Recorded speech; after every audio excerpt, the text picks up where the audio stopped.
축복합니다. 지혜 그리고 행복 채널을 방문해 주셔서 감사합니다. 오늘은 사람의 본성을 알아보는 5가지 신호에 대해 이야기해 보려고 합니다. 우리는 사람을 겉모습이나 말로만 판단하지만 진짜 본성은 예상치 못한 순간에 드러납니다. 누군가의 진심을 알 수 있다면 인간관계가 훨씬 쉬워지겠죠. 오늘은 상대의 숨겨진 본성을 알아볼 수 있는 5가지 결정적 신호를 소개합니다. 이 신호를 알면 누구를 믿고 누구를 조심해야 할지 감이 잡힐 겁니다. 과연 당신은 사람을 제대로 보고 계신가요? 나이가 들수록 옷차림에 신경 써서 다니셔야 합니다. 옷차림에서 그 사람이 말해주는 삶의 태도가 보이기 때문입니다. 노스웨스턴 대학교의 연구진은 흥미로운 연구 결과를 발표했습니다. 사람들은 옷을 통해 무의식적으로 자신의 진짜 정체성을 드러낸다는 것이죠. 좋아요와 구독해 주시고 알림 설정은 저에게 영상을 만드는데 큰 힘이 됩니다. 64세 최명숙님의 사연입니다. 실버 카페에서 일을 시작한 지도 몇 달이 지났습니다. 은퇴 후 조용한 생활을 하다가 다시 일터로 나오게 된 것은 저에게도 큰 변화였습니다. 처음엔 단순히 시간을 보내고 용돈이라도 벌자는 가벼운 마음이었습니다. 그런데 시간이 지나면서 함께 일하는 동료들을 보며 많은 것을 느끼게 되었습니다. 특히 이영희님과 정순자님 두 분을 보며 저는 깨닫게 되었습니다. 사람의 옷차림은 그 사람의 성격과 삶의 태도를 보여준다. 입니다. 언제나 단정한 옷차림을 하고 계신 이영희님은 아침당번이십니다. 매일 가장 먼저 카페 문을 여는 분으로 누구보다 성실하게 일을 해오셨습니다. 그리고 무엇보다 눈에 띄는 것은 그분의 단정한 옷차림이었습니다. 다림질된 셔츠와 깔끔한 바지, 깨끗한 신발과 가지런히 정리된 머리, 언제나 손에 들려있는 개인 물통. 그분은 작은 것 하나도 허투루 하지 않으셨습니다. 카페에 휴지 한 장도 아껴 쓰시고 늘 정리정돈을 철저히 하심. 일회용 컵 대신 개인 물통을 챙겨 사용하고 주변 환경을 깔끔하게 유지하며 일하심. 어느 날 제가 조심스럽게 물었습니다. 영희님은 늘 단정하게 하고 출근하시네요. 아침에 남편 챙기시느랴 바쁘실 텐데. 그분은 웃으며 대답하셨습니다. 출근을 하면 일하는 사람이잖아요. 그러면 예의도 지켜야 하고 내 역할도 소중하게 여겨야 하지 않겠어요? 그때 저는 깨달았습니다. 그분에게 옷차림은 단순한 외모가 아니라 일에 대한 책임감을 의미한다는 것을요. 옷이 흐트러지면 마음도 흐트러진다. 그분의 말씀을 듣고 보니 참으로 맞는 말씀이었습니다. 그분은 자신의 일터를 소중히 여기고 자신의 역할을 당당하게 받아들이고 계셨습니다. 정순자님은 오후반이십니다. 아침마다 성실하게 출근하는 이영희님과는 달리 조금은 느긋한 태도로 일터에 오십니다. 집에서 입던 편안한 티셔츠와 헐렁한 바지, 신발도 간편한 슬리퍼나 오래된 운동화, 머리는 대충 묶고 화장도 거의 하지 않으심. 그리고 늘 약속된 시간보다 조금씩 늦게 도착하셨습니다. 아이고, 오늘도 집안일 좀 하다 보니 늦었네. 그분은 그렇게 바쁜 핑계를 대며 늦게 도착하는 날이 많았습니다. 또한 일회용 컵을 유난히 많이 사용하셨습니다. 한 번 쓰고 버리기 때문에 컵이 쌓이기, 일수 설거지가 귀찮다는 이유로 계속 새로운 컵을 사용하심. 어느 날 저는 조심스럽게 여쭈어 보았습니다. 왜 개인 물통을 쓰지 않으세요? 그분은 손을 휘휘 내저으며 웃으셨습니다. 아유, 그냥 편하잖아요. 귀찮게 물통까지 챙길 필요가 있나요? 그 순간 저는 또 다른 깨달음을 얻었습니다. 그분에게 중요한 것은 편안함이었습니다. 최대한 불편함을 줄이고 그날그날을 가볍게 살아가는 것. 그렇지만 그 편안함이 자칫 무책임한 태도로 이어질 수도 있다는 점. 조금씩 늦게 출근하는 습관, 일회용 컵을 계속 사용하는 습관. 이 모든 것이 결국 나는 조금 더 편하게 살고 싶다는 마음에서 비롯된 것이 아닐까 싶었습니다. 몇 달을 함께 일하다 보니 자연스럽게 서로의 집을 방문할 일이 생겼습니다. 그리고 저는 그때 더욱 확실히 깨달았습니다. 이영희 님의 집. 그분의 집은 옷차림만큼이나 깔끔하고 정돈되어 있었습니다. 책과 물건들이 가지런히 정리된 거실, 부엌 싱크대에 쌓여 있지 않은 설거지, 침구도 깨끗이 정리된 방. 그분의 생활 태도가 집안 정리 습관에서도 그대로 드러나는 것이었습니다. 집이 깨끗해야 머릿속도 정리되는 것 같아요. 이영희님은 미소 지으며 말씀하셨습니다. 반면 정순자님의 집은 조금 달랐습니다. 이곳저곳에 쌓인 옷가지들, 싱크대에 놓인 채 아직 씻지 않은 그릇들, 소파 위에 아무렇게나 던져진 쿠션과 물건들. 그분은 쑥스러운 듯 웃으며 말씀하셨습니다. 아유, 정리하는 게 너무 귀찮아서 그냥 저렇게 둬요. 어차피 다시 어질러질 건데 뭐. 그 순간 저는 다시 한번 느꼈습니다. 옷차림과 집안 정리는 결국 같은 삶의 태도를 반영한다는 것. 늘 깔끔하게 입는 사람은 집도 정돈하며 살고, 편하게 입는 사람은 집도 편하게 둔다는 것. 사람의 생활 습관은 옷차림에서도, 그리고 집안의 상태에서도 그대로 드러나는 법이었습니다. 사람은 옷을 통해 스스로를 정의한다. 노스웨스턴대 연구에 따르면 옷차림은 그 사람의 성격과 삶의 태도를 반영한다고 합니다. 단정한 옷을 입는 사람은 자신의 일과 역할을 소중히 여기고 집도 깔끔하게 유지. 편안한 옷을 입는 사람은 자유롭고 편한 삶을 추구함하며 집 정리를 중요하게 생각하지 않을 가능성이 큼. 이제 저는 아침마다 옷을 입을 때 한 번 더 생각해 봅니다. 오늘 나는 어떤 태도로 하루를 살 것인가? 그 대답은 제가 선택하는 옷 속에 이미 담겨 있습니다. 다음 두 번째 신호는 말버릇입니다. 말버릇을 통해 알 수 있는 그 사람의 진짜 속마음에 대해 알아보도록 하겠습니다. 여러분, 혹시 이런 경험 있으신가요? 처음엔 말을 잘 들어주는 것 같았는데, 시간이 지날수록 자기 얘기만 하는 사람 말이죠. 15년 경력의 심리상담사 이마음 선생님을 만나보았습니다. 이마음 상담사님은 이렇게 말씀하십니다. 사람의 말버릇은 거짓말을 하지 않습니다. 왜냐하면 말버릇은 무의식에서 나오는 것이기 때문이죠. 특히 남의 말을 자주 끊는 사람들을 주의 깊게 봐야 합니다. 이런 행동은 상대방을 존중하지 않는다는 신호인 경우가 많아요. 유진 씨와 처음 대화할 때는 정말 좋았어요. 제 이야기에 고개를 끄덕이며 귀 기울여 주는 것 같았거든요. 그런데 시간이 지날수록 제 말을 자주 끊더라고요. 처음에는 열정적인 성격이구나 생각했는데 나중엔 거의 대화가 아닌 독백이 되어버렸어요. 특히 자기 자랑이 점점 많아졌죠. 하버드 대학교 심리학과의 연구에 따르면 자기 자랑이 많은 사람일수록 실제로는 자기 확신이 부족한 경우가 많다고 합니다. 심리학자 김수연 교수는 자기 자랑이 많은 사람들의 특징을 살펴보면 대부분 내면의 불안감을 감추기 위해 과도한 자기 과시를 하는 경우가 많습니다. 이런 사람들은 종종 타인의 성공이나 행복을 시기하는 경향도 보이죠. 위험 신호가 되는 말버릇에는 상대방의 말을 자주 끊는 습관, 과도한 자기 자랑, 남의 이야기에 관심 없음, 대화가 아닌 독백이 있습니다.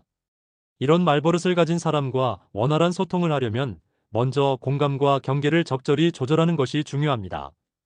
상대가 말을 자주 끊으면 잠시만요. 제가 이 부분을 마저 이야기할게요라고 부드럽게 정리하세요. 과도한 자기 자랑에는 정말 대단하네요. 그런데 당신은 어떻게 그렇게 된 거죠? 라고 질문을 던져 자연스럽게 깊이 있는 대화를 유도하세요. 남의 이야기에 관심이 없는 사람에게는 이런 상황이라면 당신은 어떻게 할 것 같아요? 라고 의견을 구하세요. 독백이 심한 경우에는 그 얘기를 들으니 저도 비슷한 경험이 떠올라요라며 대화로 전환하는 것이 좋습니다. 자, 이제 세 번째 신호로 넘어가 보겠습니다. 바로 권력을 쥐었을 때 변하는 사람에 대한 이야기인데요. 권력은 사람을 부패시킨다. 여러분은 이 유명한 말을 들어보셨나요? 1971년 스탠퍼드 대학교에서 충격적인 실험이 진행되었습니다. 평범한 대학생들을 교도관과 수감자로 나눠 모의 감옥을 운영한 것이죠. 실험 시작 전 이들은 모두 정상적이고 건강한 대학생들이었습니다. 하지만 교도관 역할을 맡은 학생들에게 권력이 주어지자 단 6일 만에 실험은 중단될 수밖에 없었습니다. 심리학자 최권력 박사는 이 실험이 보여주는 것은 명확합니다. 권력은 인간의 본성을 드러내는 가장 강력한 촉매제라는 것이죠. 특히 갑자기 권력을 얻은 사람의 변화를 주의 깊게 관찰할 필요가 있습니다. 유진 씨가 팀장으로 승진했을 때 처음에는 다들 축하해줬어요. 팀워크를 중시하는 사람이니까 좋은 리더가 되겠지. 그렇게 생각했거든요. 하지만 달라졌어요. 완전히 달라졌죠. 예전에 강조하던 우리는 한 팀이란 말은 온데간데 없고 자기 입맛에 안 맞는 의견은 묵살해버리고 후배들을 마치 자기 소유물처럼 대하기 시작했어요. 조직심리학자 박조진 교수는 흥미로운 점은 권력을 얻은 후 급격히 변하는 사람들 대부분이 이전에도 그런 성향을 가지고 있었다는 겁니다. 다만 권력이 없어서 표출하지 못했을 뿐이죠. 권력이 주어졌을 때 이런 위험 신호를 보이는 사람과 건강한 관계를 유지하려면 전략적인 대응이 필요합니다. 급격한 태도 변화가 느껴진다면 감정적으로 반응하기보다 상대의 변화를 객관적으로 관찰하고 기록해 두세요. 이전 신념을 번복하는 경우에는 예전에 이렇게 말씀하셨는데 변화한 이유가 궁금합니다. 조심스럽게 질문해 보세요. 부하 직원을 존중하지 않는다면 작은 성공을 강조하며 이런 부분에서 팀워크가 더 강화될 수 있을 것 같아요라고 긍정적인 방향으로 유도하세요. 독단적인 의사결정이 지속된다면 다양한 관점을 제시하며 이 방법도 고려해 보시면 어떨까요? 라고 논리적으로 접근하는 것이 중요합니다. 자, 이제 네 번째 신호로 넘어가 보겠습니다. 바로 약속을 쉽게 깨는 사람에 대한 이야기인데요. 여러분은 약속을 어기는 사람을 어떻게 생각하시나요? 간혹 바빠서 갑자기 급한 일이 생겨서라는 말로 쉽게 약속을 취소하는 사람들이 있죠. 관계심리 전문가 정기정 박사는 20년간 수많은 관계 상담을 해오면서 한 가지 확실한 것을 발견했습니다. 약속을 자주 깨는 사람과의 관계는 절대 오래가지 않아요. 왜냐하면 약속을 지키는 것은 단순한 시간 관리의 문제가 아니라 상대방을 얼마나 존중하는지를 보여주는 지표이기 때문입니다. 유진 씨와의 첫 번째 약속 취소는 점심 약속이었어요. 미안해, 오늘 급한 일이 생겼어. 처음에는 정말 바쁜가 보다 생각했죠. 하지만 우연히 알게 되었어요. 그날 유진 씨는 더 친한 동료가 점심 먹자고 해서 저와의 약속을 취소한 거였어요. 약속을 취소하는 패턴에는 항상 어떤 규칙이 숨어 있습니다. 주의해야 할 약속 취소 패턴은 더 좋은 약속이 생기면 기존 약속 파기, 자신에게 이익이 없는 약속은 쉽게 취소, 반복적인 긴급 상황 핑계, 사과는 형식적이고 가벼움. 인간관계 전문가 한권의 교수는 특히 주목해야 할 것은 약속을 깰 때의 태도입니다. 진정으로 미안해하는 사람은 대안을 제시하거나 보상하려 노력합니다. 하지만 습관적으로 약속을 깨는 사람은 미안해, 다음에 보자. 급한 일이 생겼어. 오늘은 좀 힘들 것 같아. 다음에 꼭 밥 살게. 가벼운 사과로 넘어가려 하죠. 수진 그때 알았어야 했는데. 작은 약속도 지키지 못하는 사람은 큰 약속은 더더욱 지키지 않는다는 걸요. 약속을 지키는 것은 단순한 시간 관리의 문제가 아닙니다. 그것은 인격의 문제이자 타인을 존중하는 마음의 척도입니다. 약속을 자주 깨는 사람과의 관계를 건강하게 유지하려면 명확한 기준과 대처법이 필요합니다. 먼저 상대가 약속을 가볍게 여긴다면 중요한 약속일수록 다시 한번 확인하는 습관을 들이세요. 예를 들어, 우리 약속 그대로 진행되는 거죠? 라고 미리 확인하면 상대의 책임감을 높일 수 있습니다.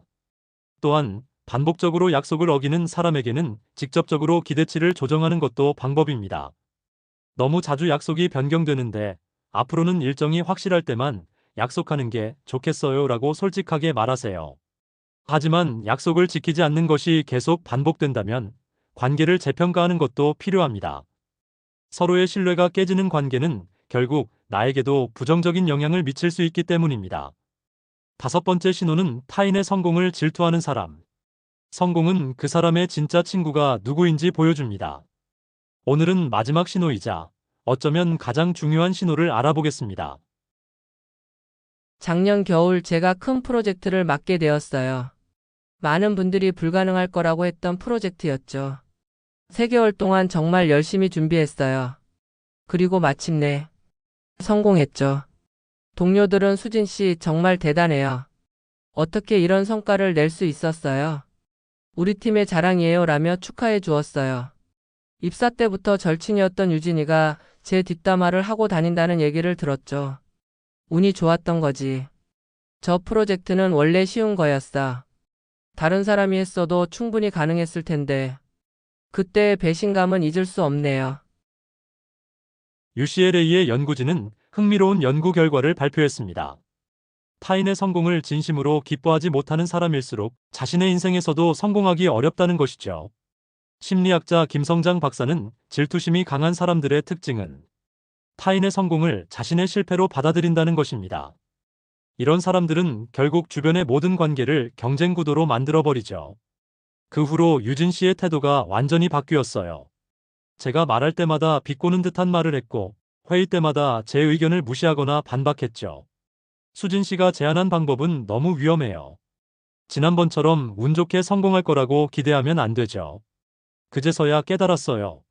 진정한 동료는 내가 성공했을 때 진심으로 기뻐해주는 사람이라는 걸요.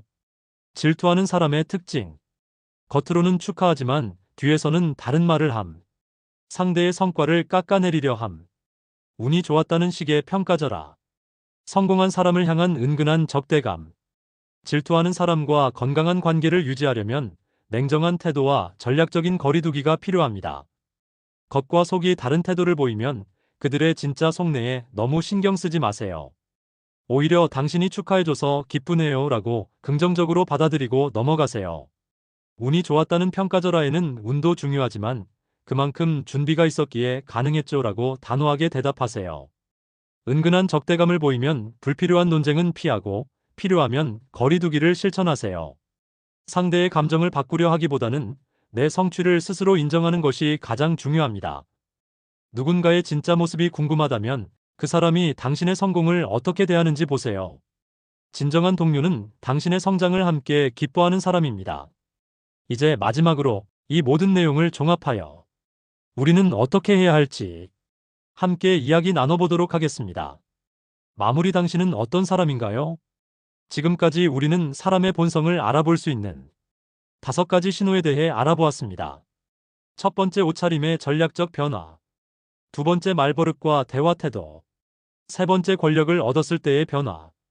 네 번째, 약속을 대하는 태도. 다섯 번째, 타인의 성공에 대한 반응. 철학자 이성찰 교수는 니체는 이런 말을 했습니다. 당신이 누구인지 알고 싶다면 당신에게 권력이 주어졌을 때의 모습을 보라. 하지만 저는 여기에 한 가지를 더하고 싶습니다. 당신의 친구가 성공했을 때의 당신 모습을 보라. 이제 우리에게 중요한 질문이 하나 남았습니다. 바로 나는 어떤 사람인가? 라는 질문이죠. 스스로에게 물어보세요. 나는 상황에 따라 극단적으로 달라지진 않나? 다른 사람의 말을 진심으로 경청하고 있나? 내게 주어진 작은 권한을 남용하진 않나? 쉽게 어기진 않나? 친구의 성공을 진심으로 기뻐하고 있나? 타인을 대하는 방식이 당신의 인격을 만든다. 임마누엘 칸트. 우리는 모두 누군가의 거울입니다. 당신의 모습이 다른 이에게 어떻게 비칠지, 그리고 당신은 어떤 사람이 되고 싶은지 오늘 하루 곰곰이 생각해 보시면 좋겠습니다.